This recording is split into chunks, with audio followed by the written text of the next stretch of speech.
Amém, meus queridos? Eu quero já convidá-los a abrirem comigo aí as suas Bíblias em Eclesiastes capítulo 7. Hoje nós vamos meditar em Eclesiastes capítulo 7. E nós vamos meditar nesta pergunta: o que é bom para o homem? Entendam o homem aqui no sentido genérico, humanidade. Então, o que é bom para o homem e para a mulher? Então, o que é bom para o homem, para a humanidade, para o homem nesse sentido genérico? Abram as suas Bíblias, Eclesiastes, capítulo 7, e leremos. Agora, nesse momento, nós só vamos ler os versículos de 1 a 12, e depois nós leremos os demais versículos. Diz assim a palavra do Senhor: melhor é a boa fama do que unguento precioso, do que perfume precioso. E o dia da morte melhor do que o dia do nascimento.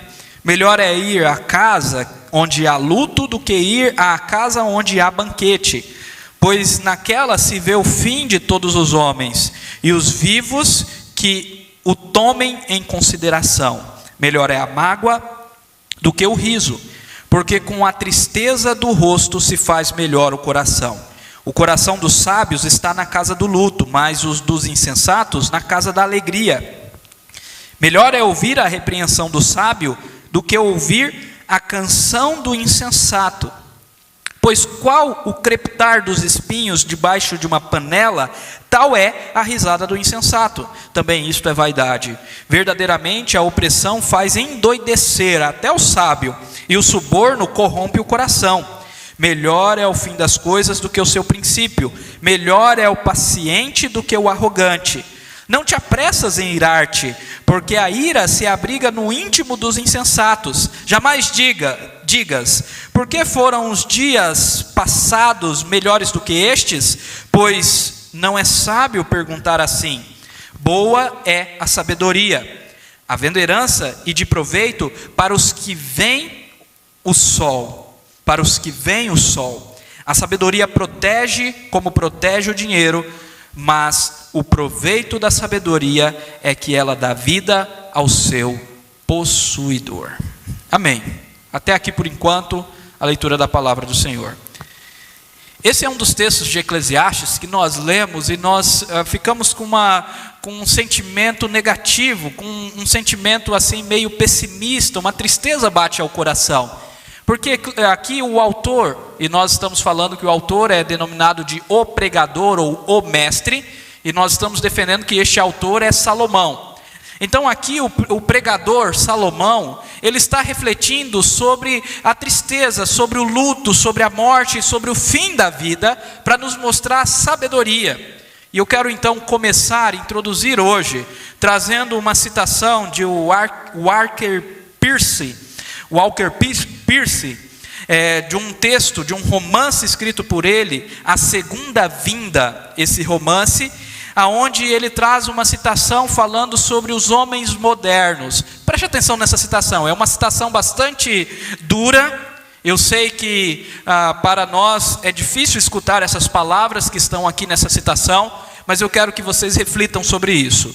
Olha o que diz o texto: o infiel dos dias modernos, o infiel, aquele que não é temente ao Senhor, o infiel dos dias modernos é louco, porque nasce num mundo de maravilhas infinitas, sem noção de como chegou aqui, no mundo em que come, dorme, trabalha, envelhece, adoece e morre, se agrada e curte, acompanha o jogo de futebol, assiste TV, toma o seu drink, ri para todo mundo, como se, agora olha como é forte esse final, como se sua próstata não estivesse ficando cancerígena, como se suas artérias não estivessem se transformando em cálcio, como se as células de seu cérebro não estivessem morrendo aos milhões, como se os vermes não estivessem de olho nele. Uau, eu sei que é forte, mas é para chocar mesmo. Essa frase, essa citação aqui tem o intuito de chocar.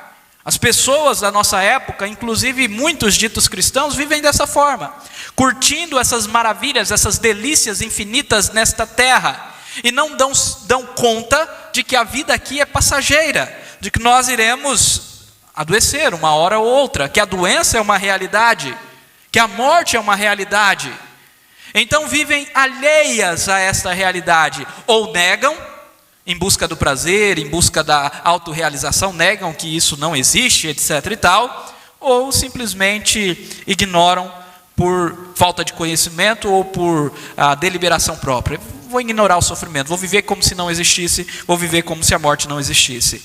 E então Eclesiastes, o autor de Eclesiastes, Salomão, ele nos traz uma reflexão para nós sairmos deste pensamento, para nós entendermos o fim das coisas, e ele mostra o quanto que a sabedoria está nisto. E esse vai ser o primeiro ponto, nós vamos explorar logo mais. Mas eu quero contextualizar o texto de hoje, trazendo um texto, uma citação, do versículo 12 do capítulo 6. É o versículo que encerra aí. Você pode ler no slide, ou você pode também acompanhar na sua Bíblia. O versículo 12 do capítulo 6 diz assim: pois quem sabe o que é bom para o homem durante os poucos dias da sua vida de vaidade, os quais gasta como sombra? Quem pode declarar ao homem o que será depois dele debaixo do sol? Vamos lembrar uma coisa. Na semana passada eu falei sobre o amor ao dinheiro. E eu expliquei que tanto o capítulo 5, a partir aí do versículo 8, tanto o capítulo 6 tratam a questão do dinheiro, da idolatria ao dinheiro, da avareza, entre outras coisas. Então, se você perdeu o sermão da semana passada, depois você pode ir no YouTube, está lá registrado, pode assistir, e também pode ler em sua casa esses 2 capítulos, aonde ele diz que quem ama o dinheiro, quem idolatra o dinheiro, jamais se farta. E então, nessa sequência de argumentos, ele termina o capítulo 6 com uma pergunta a qual ele vai responder no capítulo 7. Por isso o tema de hoje é exatamente esse: o que é bom para o homem? Porque diante disso, o dinheiro não ser proveitoso ao homem, porque o dinheiro traz idolatria, traz avareza, e todos aqueles argumentos que eu mostrei na semana passada sobre riqueza, então ele pergunta, ok, mas então, o que é bom para o homem? O que é bom para o homem durante os seus poucos dias? São poucos mesmo. Os dias do homem sobem a 70, 80, havendo vigor, mas os melhores deles são canseira e enfado, diz o salmista Moisés no Salmo 90. Então, o que é bom para o homem durante esses poucos dias? Quem pode declarar ao homem o que será depois dele, debaixo do sol? Olha as ênfases.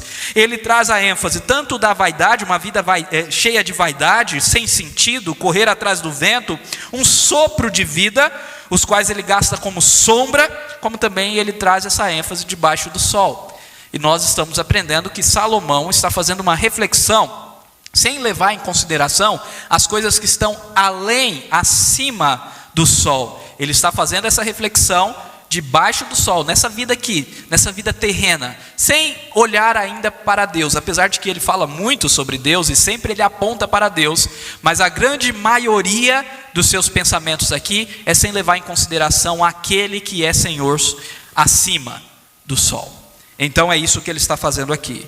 Então esta é a pergunta: o que é bom para o homem? E é essa pergunta que o capítulo 7 todo vai responder. E nós vamos ver essa pergunta sendo respondida em 3 pontos. Podem ser mais, mas a gente sempre tem esse costume de colocar 3 pontinhos em tudo. Então eu coloquei 3 pontos, 3 divisões. O que é bom para o homem? Primeiro, é bom para o homem compreender sua finitude para alcançar sabedoria.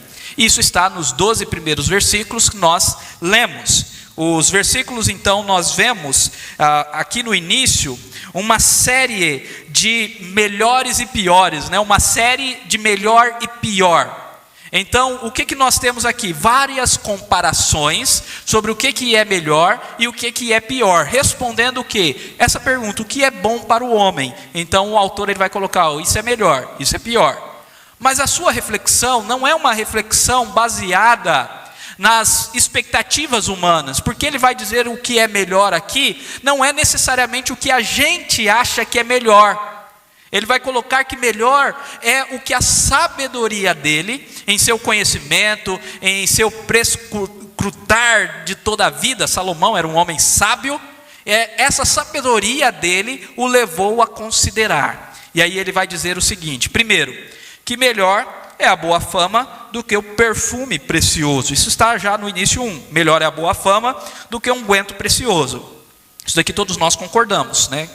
Se você é cristão, você vai concordar com isso daqui, que muito melhor é a fama, a boa fama, você ser reconhecido como um homem de caráter, na praça todo mundo te conhece como um bom pagador, do que você ser conhecido como alguém que é avarento, alguém que não paga bem, um mentiroso, um idólatra, e por aí vai. Então o bom nome é importante, e o bom nome é mais importante do que o perfume. Por que essa comparação aqui? O que tem a ver o bom nome com o perfume? Quando você passa um perfume bastante cheiroso, as pessoas que passam por você, ou as pessoas que se aproximam de você, o que elas sentem? O perfume. Vão falar: nossa, olha que cheiro. Agora, se você não estiver cheiroso, elas também vão achar estranho, né? Opa, aquele fulano ali está com CC. Vão pensar, né? Não vão falar. A mesma coisa, o bom nome. Quando passa na rua, a pessoa fala: olha, aquele fulano ali tem um bom nome. Olha, meus irmãos, uma coisa eu posso glorificar a Deus pela vida do meu pai. Meu pai, além de ensinar cristianismo para mim e para o meu irmão, uma coisa que ele ensinou muito bem é zelar pelo nome que nós damos na sociedade que nós vivemos, principalmente em quesito de pagar as contas, pagar as dívidas que fazemos. Olha, meus irmãos, é muito triste escutar. Uma vez eu estava conversando com um vendedor de verduras lá em Costa Marques. Eu era adolescente conversando com um vendedor de verduras. Ele vendia numa bicicleta cargueira, cebolinha, alface, essas coisas, saía vendendo. E aí, conversando com ele, eu perguntei: e os crentes que anotam ali, eles são bons pagadores? E aí ele falou: são os piores.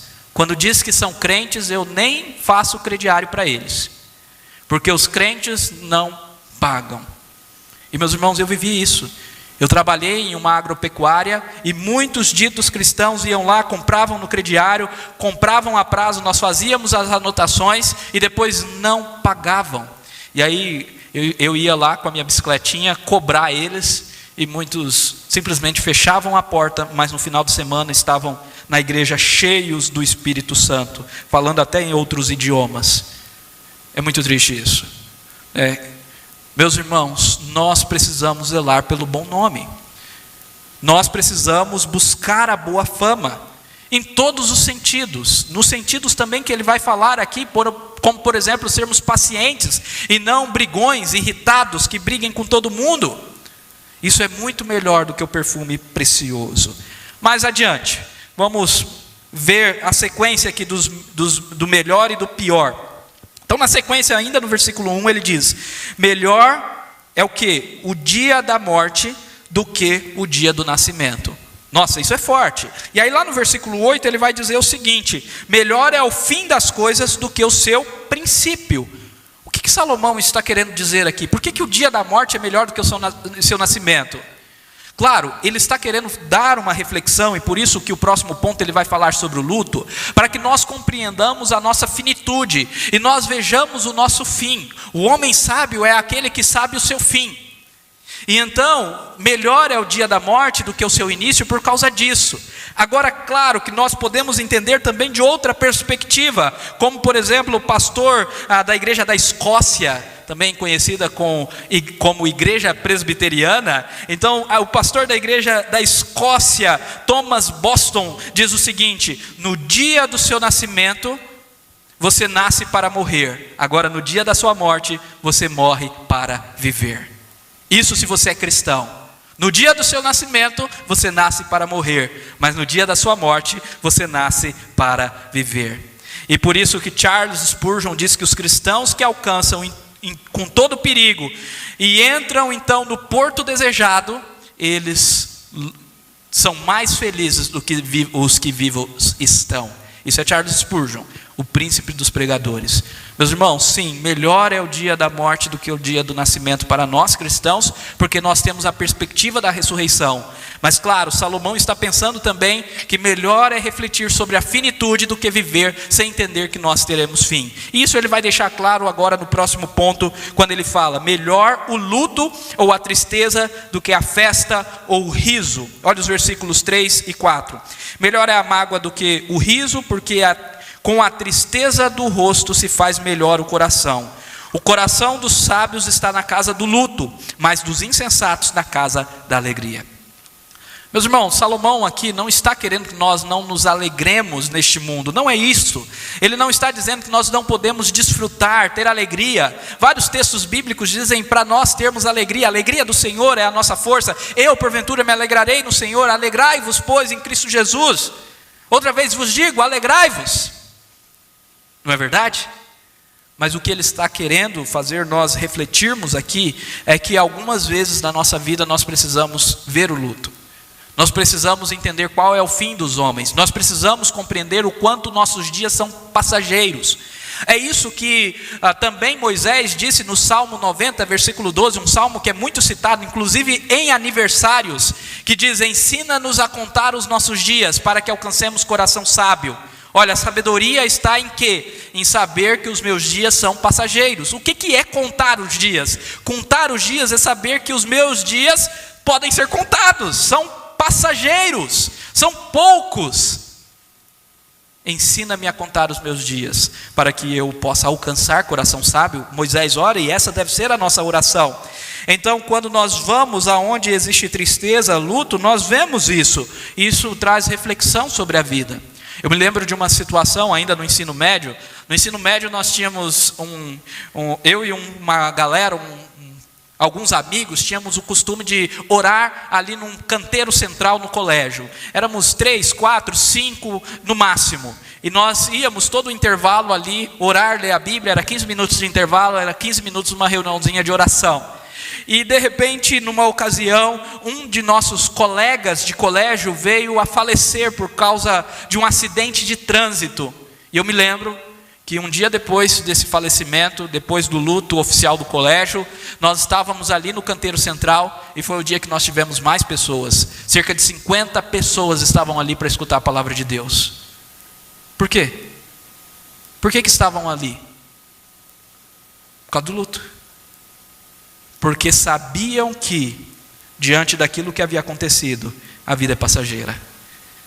Isso parece que quanto mais velho nós estamos, mais nós entendemos isso, né? Um jovem, um adolescente não entende muito bem isso, né? Inclusive ele se coloca em risco demasiadamente, porque não compreende como a vida é passageira.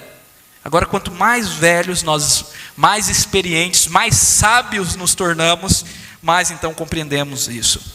Então, é isso que Salomão está dizendo aqui. E na sequência, então, ele diz que melhor é a repreensão do sábio do que a canção do insensato.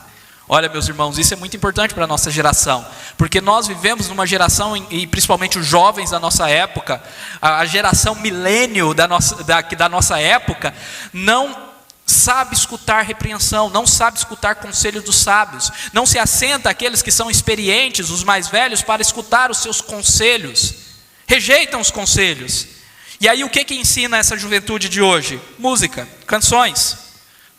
Eu não conheço músicas atuais, mas eu sempre cito em alguns dos estudos que eu dou, uma canção do Capital Inicial que diz: a vida é minha e eu faço o que eu quiser. É uma música extremamente mundana, é uma música extremamente individualista e egoísta. Quando se canta a vida é minha e eu faço o que eu quiser, a pessoa que assume isso para si, já assumiu uma postura idólatra. Isso não é coisa de cristão. Agora pergunta para os cristãos se essa filosofia não está no seu coração. Ah, a vida é minha, eu faço o que eu quiser. Você nunca falou isso? Você não vive dessa forma, como se a vida realmente fosse sua e você tem que fazer o que você quiser? O que importa é você correr atrás dos seus sonhos. É isso que está acontecendo aqui.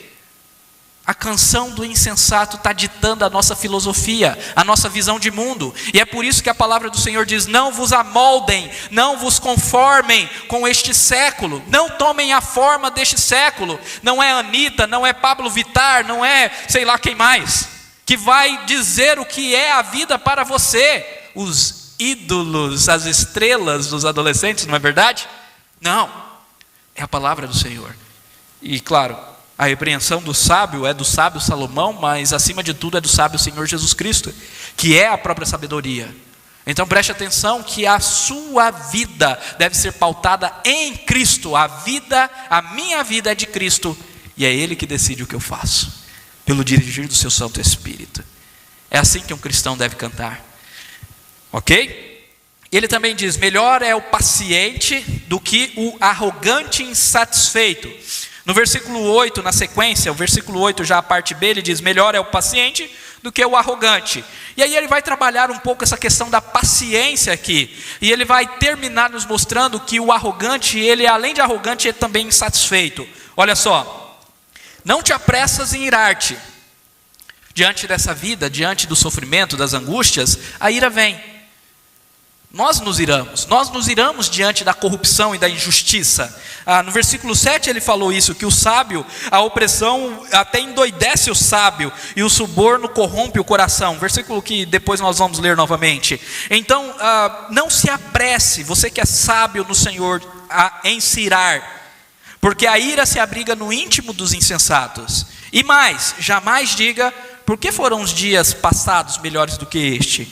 Pois isso não é sábio perguntar, pois não é sábio perguntar assim. Olha que interessante, está aí uma pergunta que nós fazemos hoje. Hoje que eu falo, nesse momento que nós vivemos, dias de pandemia, dias de crise financeira, e às vezes a gente olha para o passado com aquela nostalgia e diz, nossa, mas no início do século 21 foi tão bom, a primeira década desse século, por que os dias não são iguais àqueles? Não é verdade? E ele diz, isso não é sábio. Então seja paciente e não arrogante, ao ponto de se irar, ao ponto de ser conhecido na praça como um brigão, com aquele que é arrogante de fato, e também um insatisfeito. Não seja um arrogante que o seu coração não se satisfaz com aquilo que Deus te dá, mesmo que venha o sofrimento. E ele vai argumentar posteriormente o porquê disso, mas nós vamos deixar para daqui a pouquinho. E então ele vai concluir essa porção dizendo que boa é a sabedoria. A pergunta é, o que é bom para o homem? Para o homem, boa é a sabedoria. A sabedoria é boa. Olha só o versículo então 11. Boa é a sabedoria, havendo herança e de proveito para os que veem o sol. Então a sabedoria é como uma herança para o seu possuidor. E mais, a sabedoria protege como protege o dinheiro. Mas o proveito da sabedoria é que ela dá vida ao seu possuidor. Lembre-se que no capítulo 6 ele falou sobre o dinheiro. E ele argumentou de todos os problemas que é amar o dinheiro, idolatrar o dinheiro, e como a busca por riquezas não pode saciar o coração, ao contrário, vai levar ao pecado e ao afastamento de Deus. E aqui ele está dizendo o contrário. Ele está dizendo, olha, a sabedoria é mais proveitosa do que o dinheiro. Então busque a sabedoria. Claro que a sabedoria aqui não pode ser entendida como uma mera sabedoria humana, porque Salomão vai nos mostrar que a sua tentativa de ser sábio por si mesmo, ele não conseguiu. Então essa sabedoria deve ser entendida como nosso Senhor. Nosso Senhor Jesus Cristo é a sabedoria de Deus. Paulo diz lá em 1 Coríntios que Cristo é a sabedoria que os loucos desprezam. Então, sim, Cristo, a sabedoria que vem dele, ele é a palavra de Deus viva e eficaz. Esta sabedoria é boa. E por que ela é proveitosa? Não porque meramente ela protege como dinheiro, apesar que ela protege como dinheiro, mas porque ela é além disso. Porque ela dá vida ao seu possuidor. Olha o contraponto aqui, como Salomão constrói esse texto fazendo contrapontos. Ele está falando sobre luto, ele está falando sobre morte, sobre tristeza, sobre angústia, e agora ele diz o quê? A sabedoria da vida. Então preste atenção, nós precisamos compreender a nossa finitude para buscar a única coisa que pode nos dar vida, que é o quê? A sabedoria. A sabedoria no Senhor, no nosso Senhor Jesus Cristo. Algo semelhante Tiago diz aqui nesse texto. Olha só que interessante. É o início da carta de Tiago. Tiago é irmão de Jesus, presbítero, pastor de Jerusalém. E ele diz assim: meus irmãos, tende tende por motivo de toda alegria. Aí você vai pensar, alegria é a bênção que nós recebemos, né? Olha o que ele vai falar, tende por motivo de toda alegria o quê? O passardes por várias provações. Meus irmãos, se nós lermos a Bíblia, esse evangelho da confissão positiva, esse evangelho da prosperidade, que diz que todo cristão tem que ser rico, senão ele está em pecado, não existe na Bíblia. A Bíblia está dizendo, olha, nós como cristãos vamos passar por tribulações. Mas o que nos motiva a ser cristãos então? O amor de Cristo, a esperança da glória, a vida eterna que temos nele, a perfeição que vamos receber nele. Não o dinheiro, não os prazeres terrenos, porque se for o dinheiro, se for ou forem os prazeres terrenos, nós não somos cristãos. Nós não estamos servindo a Cristo por causa de Cristo. O nosso coração é idólatra, está pegado a este mundo, e não é este o caminho. Então Tiago diz, tende por motivo de toda alegria, o passardes por várias provações, sabendo que a aprovação da vossa fé, uma vez confirmada, produz perseverança. Ora, a perseverança deve ser ação completa, para que sejais perfeitos e íntegros, e nada deficientes. Então olha, a tribulação vai gerar aperfeiçoamento. E aí ele conclui dizendo, se porém algum de vós necessita de quê? De sabedoria, peça a Deus, que a todos dá liberalmente, e nada lhes impropera. Deus não recusa dar para ninguém, essa ideia aqui, ele vai dar liberalmente, de fato, e ser-lhe-á concedida. Uau! Então, entender o sofrimento, entender essa vida sofrida que nós vivemos, o fim das coisas é uma questão de sabedoria. Nós precisamos buscar a sabedoria que vem do Senhor. Amém? Esse texto de Tiago também nos conecta ao segundo ponto que eu quero destacar, que é bom para o homem compreender a soberania de Deus para temê-lo.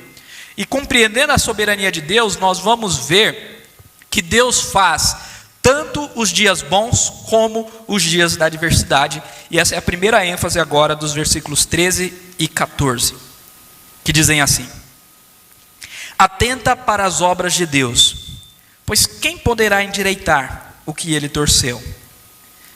No dia da prosperidade, goza do bem, mas no dia da adversidade, considera em que Deus fez tanto este como aquele, para que o homem nada descubra do que há de vir depois dele. Olha que texto forte. Esse texto está dizendo que Deus é soberano. Esse texto está dizendo que Deus torceu algumas coisas. E quem poderá endireitar aquilo que ele torceu? Logicamente, aqui nós precisamos entender esse torceu como circunstâncias adversas, que vem logo no versículo seguinte, e como também maldição de Deus sobre o homem que se tornou pecador. Ou seja, Deus não torceu porque ele é mau. Não é isto que o texto está dizendo. Deus não é mau, mas ele torce as coisas como justiça. A culpa sempre é do homem. E o último ponto, nós vamos explorar o pecado do homem para que vocês entendam muito bem isso. Mas o ponto aqui é, Deus é soberano. E ele torceu algumas coisas.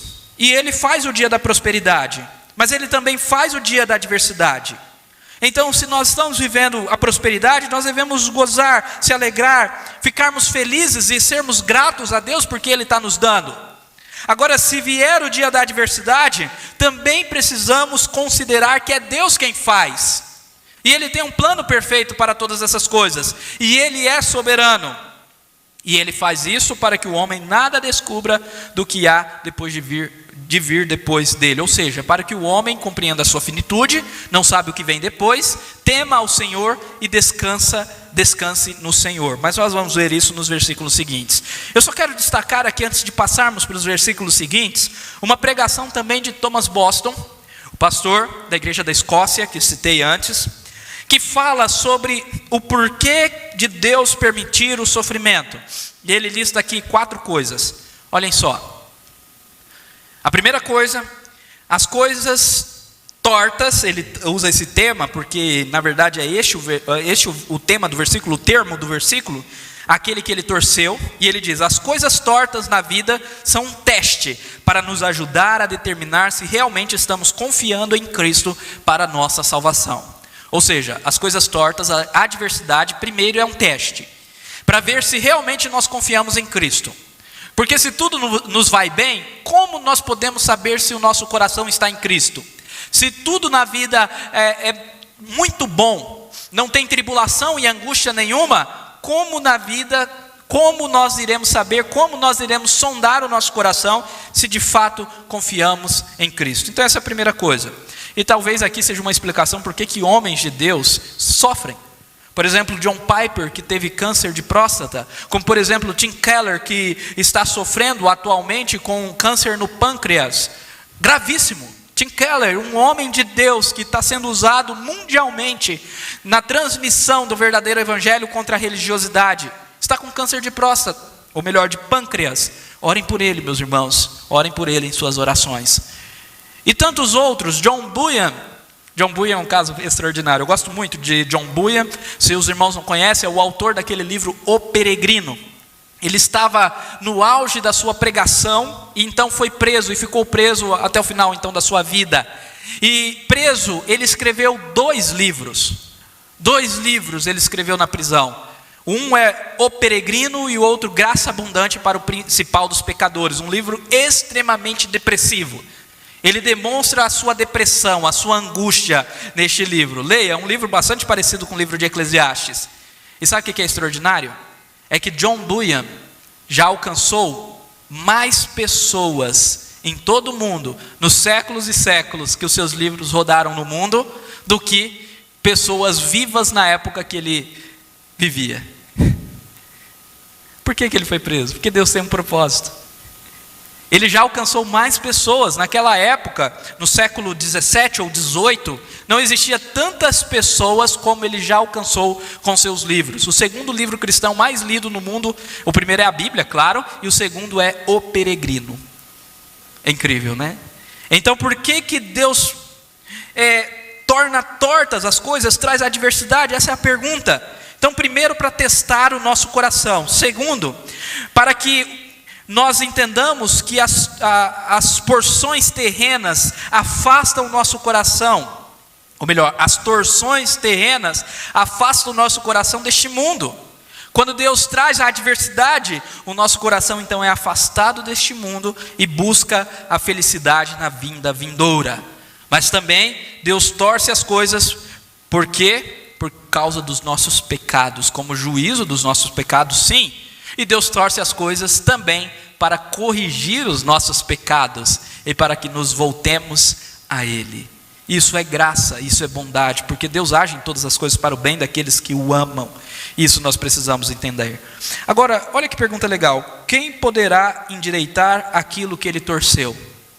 A resposta que Salomão esperava era qual? Ninguém. Ninguém pode. Mas existe um homem que pôde. Quem? Jesus Cristo. Jesus Cristo pode endireitar tudo que o juízo de Deus torceu, porque Jesus pagou o preço para isso, porque Jesus ali na cruz nos amou.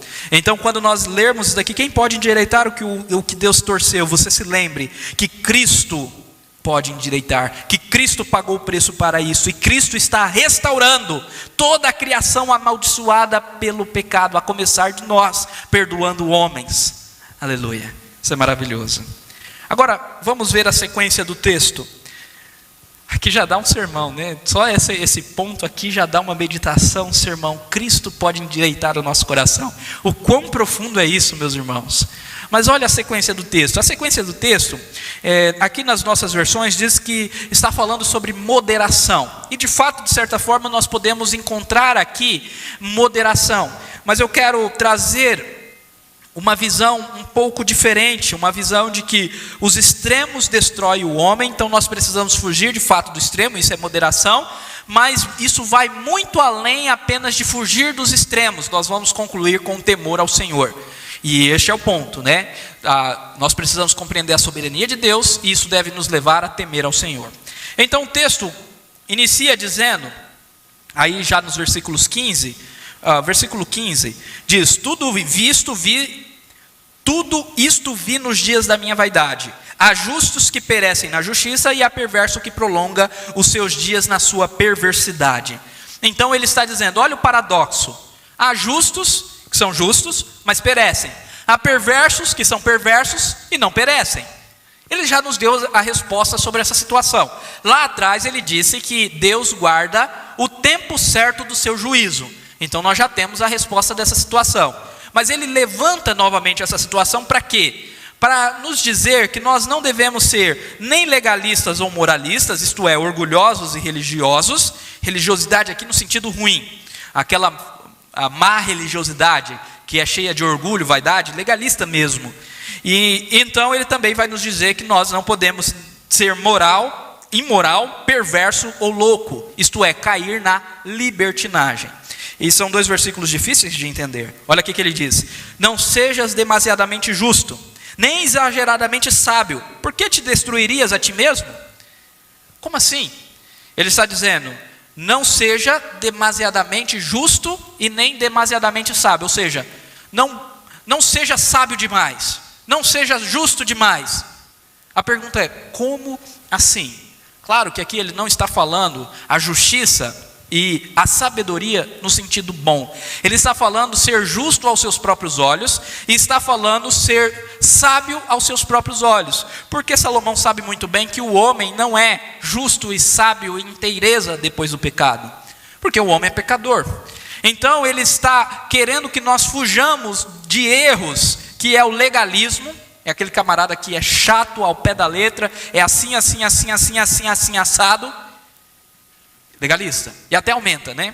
Isso é o legalista, o moralista, cheio de orgulho, de vã religiosidade. E ele também quer que nós fujamos, no caso da libertinagem, da imoralidade. Agora, olha que interessante. Por que não ser demasiadamente sábio? O versículo 7 nos diz: verdadeiramente a opressão faz endoidecer até o sábio, e o suborno corrompe o seu coração. Quando a gente é demasiadamente sábio, justo e quer as coisas tudo certinho neste mundo que vivemos, nós ficamos loucos. É isso que Salomão está dizendo. Vamos ficar loucos, vamos ficar cheios de angústia no coração. E isso vai corromper o nosso coração. O próprio suborno corrompe o coração. Então, cuidado com isso. Cuidado com esse tipo de justiça, com esse tipo de legalismo, com esse tipo de sabedoria mundana, moralista. É isso que ele está falando. Mas ao mesmo tempo não está liberado para pecar. Alguém pode falar, viu aí, não é para ser demasiadamente justo, então eu posso pecar, né? Posso viver a vida como eu quiser. Salomão diz, não seja também imoral, não seja demasiadamente perverso. Ah, pastor, um pouquinho perverso pode ser? Não. Contudo, nós somos. Vocês estão entendendo? Pode ser um pouquinho perverso? Não, não pode. Contudo, quem que não é perverso? Quem que não é pecador? Quem que não é falho? A Bíblia diz, se nós dissermos que não temos pecado, nós mentimos. E estamos fazendo também Deus de mentiroso.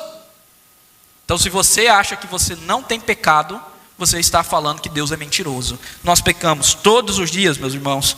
Por isso a salvação é pela graça e não pelas obras. Então tome cuidado, não seja demasiadamente perverso, não é uma permissão para pecar, mas é só o entendimento que todos nós somos pecadores. E não sejas louco. Por que morrerias fora do teu tempo? Agora, qual que é a solução disso daqui? Este é o ponto. A solução não é eu ficar tentando buscar uma moderação. Não, a Bíblia não posso ser justo demais, não posso ser perverso demais. Não é essa a solução. A solução está no versículo seguinte. Se nós tirarmos essa solução, entendermos que aqui só está falando de mediação, de moderação, nós perdemos o entendimento do texto. Qual que é a solução? Está no versículo seguinte. O versículo seguinte diz: bom é que retenhas isso e também daquilo não retires a mão, pois quem teme a Deus de tudo isto sai ileso. Então ele está dizendo, quem teme a Deus não precisa se preocupar com esses extremos. A solução é temer a Deus. Se nós tememos a Deus, se nós temos a nossa fé genuína e verdadeira em Jesus Cristo, nós não vamos cair nem no legalismo, nem no moralismo, nem na libertinagem. porque viveremos por agrado dele. E por quê? Porque seremos sábios, e é isso que ele conclui. Mais uma vez ele conclui com a sabedoria, e ele diz, olha só a relação, temor do Senhor é o princípio da sabedoria. Então nesses extremos, justiça, perversidade, tema a Deus, porque você vai sair ileso, você vai ter a mediania correta, você vai saber como agir. Por quê? Porque a sabedoria fortalece o sábio, e ela é mais poderosa, mais do que 10 poderosos que haja na cidade. Porque temendo ao Senhor, nós seremos sábios na forma de agir. Então olha que legal, conectou ao primeiro ponto novamente. Então a sabedoria, compreendendo a finitude para chegar à sabedoria. Agora compreendendo a soberania de Deus para temê-lo, isso também vai nos levar à sabedoria. Aleluia. Eu quero trazer 2 citações aqui para nós refletirmos antes de pularmos para o terceiro e último ponto. Olha só, primeiro do Walter Kaiser Jr. Ele diz, devemos aprender a temer a Deus. Esta é a verdadeira sabedoria. A sabedoria, portanto, não é uma avaliação autoimposta das próprias capacidades ou realizações do ser humano. O que ele está dizendo aqui? Que você não é sábio porque você se autoimpôs uma avaliação, porque você foi lá na internet e digitou teste de QI e fez um teste de QI e você tem um QI melhor do que Albert Einstein. Não é porque você passou em todos os vestibulares, passou a nota 10 no Enem, fez a melhor redação. Não, a sabedoria não vem dessas coisas, não vem das capacidades e realizações do ser humano. A verdadeira sabedoria que vem de Deus e é o próprio Cristo, é esta que dá proteção.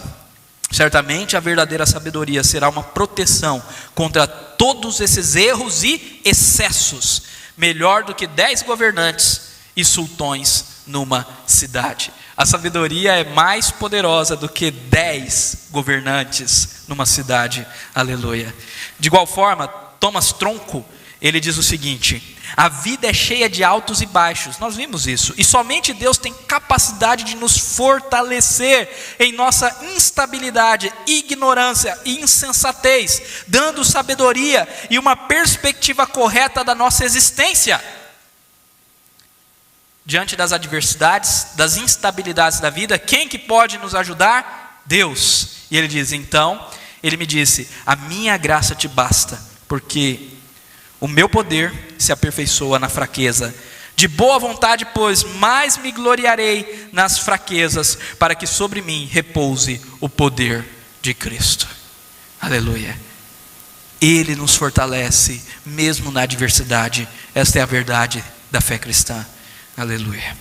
Em terceiro lugar, terceiro e último, nós precisamos compreender a maldade. O homem precisa compreender, é bom para o homem compreender a sua maldade. Aí está o seu maldade, não, é a sua maldade, para fugir dos grilhões do pecado.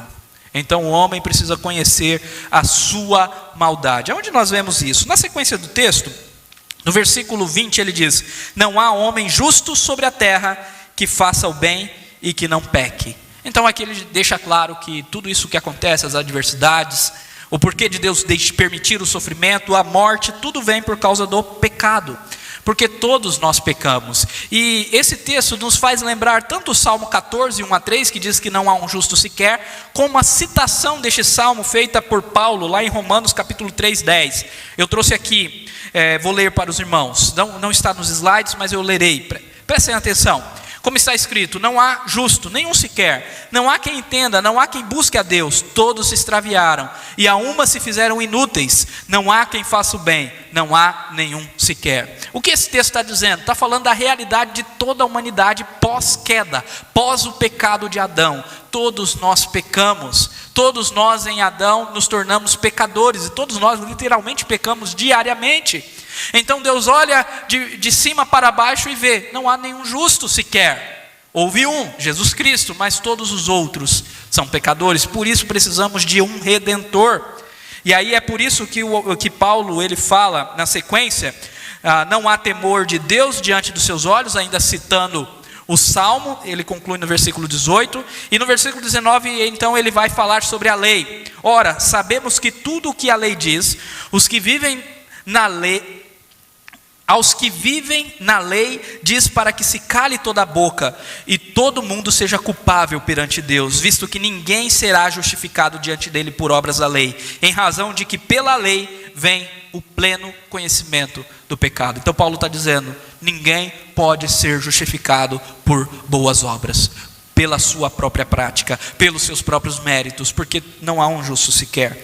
Assim também Salomão ele conclui, e ele continua dizendo no versículo 23, ou melhor, no versículo 21 e 22, que além de nós sermos pecadores e não existir no mundo nenhum justo sequer, nós também temos o problema de proferir palavras contra outros.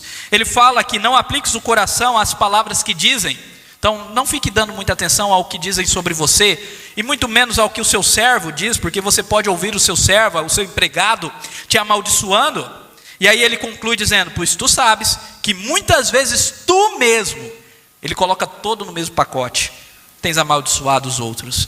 Então além do pecado, outro pecado agora, além do pecado de uma maneira geral, outro pecado, o de falar mal dos outros. Todos nós caímos nesse pecado, meus irmãos. E Salomão está dizendo, não há um justo sequer. Todos nós caímos nesse pecado de amaldiçoar, de falar mal dos outros. Isso é muito ruim. E ele continua nos falando sobre essa questão da sua finitude, da sua vida pecaminosa, da sua maldade. E nos versículos 23 e 24 ele nos mostra que o sábio não consegue compreender a sabedoria ou conseguir alcançar a sabedoria por uma busca própria, por uma busca terrena. Ele diz, tudo isso experimentei pela sabedoria. E disse, tornar-me-ei sábio, mas a sabedoria estava longe de mim. O que está longe e muito profundo, quem o achará? Ele diz, olha, eu não consegui me tornar sábio pela minha própria busca. Por quê? Porque eu sou pecador. Então a sabedoria não está na busca humana, pela própria busca humana de se tornar sábio pelo conhecimento humano. É impossível. E aí ele continua ainda mais, mostrando que a perversidade, ele diz, apliquei-me a conhecer, investigar e a buscar a sabedoria e meu juízo de tudo. E a conhecer o que? A perversidade, que a perversidade é insensatez e a insensatez é loucura. E aí ele vai falar de uma mulher cujo coração é como grilhões, é como cadeias. E quem que é essa mulher que ele está falando no versículo 26? Que ele fala que é coisa amarga, mais amarga do que a morte. Achei coisa mais amarga do que a morte. A mulher cujo coração são redes e laços e cujas as mãos são grilhões. Quem for bom diante de Deus fugirá dela, mas o pecador virá a ser o seu prisioneiro. Então quem que é esta mulher? Essa mulher é a perversidade. Lá em Provérbios nós vemos que a mulher é comparada com a promiscuidade, a prostituição, a imoralidade. Claro, a sabedoria também é personificada em uma mulher, a mulher sábia de Provérbios, mas uma segunda mulher é personificada também, que é a loucura, que é a perversidade, que é a imoralidade. E ele diz que essa mulher tem poder de aprisionar os pecadores com seus grilhões. Mas, olha que interessante, e por isso o tema desse ponto é bom para o homem compreender a sua maldade, para que possa fugir dos grilhões do pecado. Mas, ele diz aqui, aqueles que são bons diante de Deus, fugirão dela. Como ser bom diante de Deus? Calma que agora a gente responde. Vamos só concluir com os últimos versículos aqui. Olha só, nos últimos versículos, mais uma vez Salomão ele vai falar sobre a sabedoria, essa busca que ele teve da sabedoria, buscando também outros homens e mulheres para procurar ver se ele encontra a sabedoria. E no versículo 28 ele diz, disso que eu estava procurando, entre 1000 homens achei um como esperava, mas entre tantas mulheres não achei nenhuma sequer. O que Salomão está dizendo aqui? Ele era misógino? Ele está falando mal das mulheres? Não, não é isso. Aqui ele está usando de hipérbole. Ele está dizendo, olha, não encontrei, entre todos os homens que procurei, não encontrei aquele que é verdadeiramente sábio. Mas ele coloca um homem e nenhuma mulher. Por que este um homem? Esse um homem é ele próprio. Ele está se colocando aqui. Então, eu encontrei um homem, eu que estou escrevendo, mas nenhuma mulher. Mas anteriormente Salomão tinha dito que ele não era sábio, que ele não conseguiu alcançar a sabedoria, porque a sabedoria estava longe dele. E estava muito profundo e ele não conseguia achar essa sabedoria por conta própria. Então quem é este homem aqui? De uma maneira alegórica a gente pode chegar a Cristo, sim, entendendo que Cristo é a sabedoria do Senhor. E que Salomão, agora tipificando, aponta para o nosso Senhor Jesus Cristo. Mas compreendam, aqui ele está se colocando, eu sou este homem. Mas nós entendemos, Salomão não é este homem. Então quem é este homem? Quem é o único que de fato é sábio? Essa é uma pergunta relevante para nós fazermos. Apenas e unicamente Cristo. E aí ele conclui nessa hipérbole que ele está falando, olha, não encontrei. Procurei aqueles que eram sábios, mas por causa do pecado não encontrei ninguém, a menos um. E aí ele conclui dizendo, eis que Deus fez o homem reto, mas ele se meteu em muitas astúcias. Aqui conclui aquilo que eu já falei, Deus não é culpado do mal. Deus criou o homem reto, Deus criou toda a sua criação em plena perfeição, e colocou uma lei que não deveria ser quebrada. Quando o homem quebrou a lei, o homem que atraiu o juízo de Deus para si. Sim, é Deus que derrama o seu juízo. A maldição do pecado, a morte, é julgamento, é juízo, é condenação de Deus. O salário do pecado é a morte. O dia que dela comerdes, certamente morrerás. Mas não é culpa de Deus, porque Deus criou o homem reto, e é o homem que se meteu nas suas astúcias, no seu erro, nos seus pecados. O homem é pecador. Nós precisamos compreender a maldade do homem para então fugir dos grilhões do pecado. E aí a pergunta final é, como podemos fugir dos grilhões do pecado? Eu quero trazer um texto bíblico, Romanos 5, 6 a 10. Eu vou ler para vocês. O texto de hoje dialoga muito com Romanos, vocês perceberam? Agora olha que texto maravilhoso esse texto de Romanos 5, os versículos 6 a 10. Porque Cristo, quando nós ainda éramos fracos, nós falamos quando nós éramos fracos, morreu a seu tempo pelos ímpios. Dificilmente alguém morreria por um justo. Olha só, um justo, aquele chato legalista, que tudo é ao pé da letra, dificilmente. Ele é justo, mas ele é tão justo que chega a ser chato. Então dificilmente alguém morreria por esse chato legalista. Agora, por aquele que é bom, ou seja, por aquele que é justo, mas encontrou uma mediania ao aplicar a sua justiça ao outro, trata com bondade, com amor, por alguém que é bom, até alguém se anime a morrer. Pelo justo, dificilmente. Pelo bom, até. Agora, e pelo pecador? Mas Deus prova o seu próprio amor para conosco, pelo fato de ter Cristo morrido por nós, sendo nós ainda pecadores. É algo além. Nós não éramos nem justos, nem bons. E Deus morreu quando nós éramos fracos. Jesus Cristo morreu quando nós ainda éramos pecadores. E aí Paulo conclui com a doutrina da justificação, que é quando nós somos perdoados e declarados justos em Cristo Jesus, salvos da ira. Ele diz, logo, muito mais agora, sendo justificados pelo sangue, seremos por ele salvos da ira de Deus. Porque se nós, quando inimigos, fomos reconciliados com Deus mediante a morte do seu Filho, muito mais, estando já reconciliados, seremos salvos pela sua vida. Nós já fomos reconciliados, e o que nos espera é a vida eterna em Cristo Jesus. Como nós podemos fugir dos grilhões do pecado? Somente, unicamente através daquele que nos amou e se entregou para nós. Por isso, meus irmãos, eu quero colocar algumas coisas aqui bem práticas para nós fazermos. Coisas que nós já falamos, mas para vocês relembrarem, para ficar no coração, na mente, para quando sair daqui, vocês exercitarem nesta prática. Então preste bastante atenção nessas coisas. Primeiro, compreenda a sua finitude e busque viver de forma sábia em Cristo. Todos nós passamos, o tempo passa sobre nós. Nós somos como a folha levada ao vento. Então compreenda a sua finitude e viva de forma sábia. Como você tem gastado seus dias? Valorize a boa fama e busque ser paciente mesmo nos dias de tribulações. A boa fama é dita por Jesus lá em Mateus capítulo 5 de outra forma. Ele diz: assim brilha a vossa luz diante dos homens, para que vejam as vossas boas obras e glorifiquem ao Pai que está nos céus. Então valorize a boa fama. Aceite a repreensão da palavra de Deus e mude suas atitudes. Paute a sua vida na palavra de Deus, não nas músicas, não nos pensadores deste mundo. Meus irmãos, eu vejo tantos cristãos citando pensadores deste mundo, pessoas que nem estão debaixo da mesma crença que nós cremos, pessoas que creem em outras coisas e achando que aquilo é verdade bíblica.